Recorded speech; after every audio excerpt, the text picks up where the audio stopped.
Lollipop shaved ice here, out here in Pearland on the market.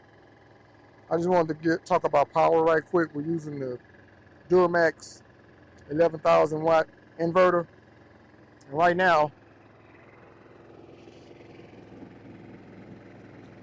we're pulling 500 watts. And I just want to talk about, like, when you got a water heater and things like that. I'll go back inside, get ready to turn this water heater on. And we go back outside.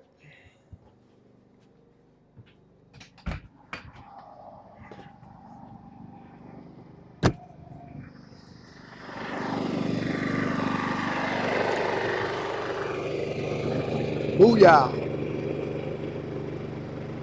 1,400 watts just like that. That's why you got to make sure you get a pretty strong generator.